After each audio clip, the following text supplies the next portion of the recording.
Hello everyone, if you're getting this error 0xA00F4244, no cameras are attached when you're trying to enable or turn on your camera, then you have come to the right place because in this video I'm going to show you how easy it is to fix this annoying camera error in your computer easily. So the first thing you're going to do is you're going to open up your start menu, you're going to write here device manager, you're going to go into universal serial bus controllers, and here you should have your camera or you should have a USB device with a yellow exclamation mark on it.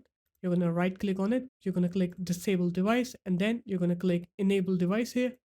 And after that, what you're going to do is you're going to open up your start menu again. You're going to write run. You're going to go on to reg edit. Click yes on here. And here, what you're going to do is you're going to go on to HK local machine. And then you're going to go on to software. You're going to scroll down then. You're going to go into wow6432 node. You're going to scroll down again. You're going to go into Microsoft. And after that, you're going to scroll down and you're going to find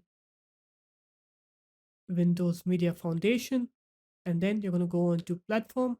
And then you're going to come here. You're going to right click on here, go into new, click debug 32-bit value. You're going to paste this text on here, enable frame server mod.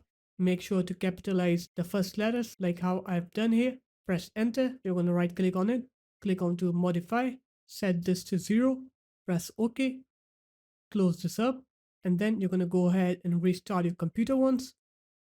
And after you're done with the restart, now when you open up your webcam or your camera, you'll see that you won't get that error anymore. So there it is guys, that's how easy it was. If you guys found this video helpful, make sure to leave a like, comment and subscribe to the channel, and I'll see you in my next video. Peace.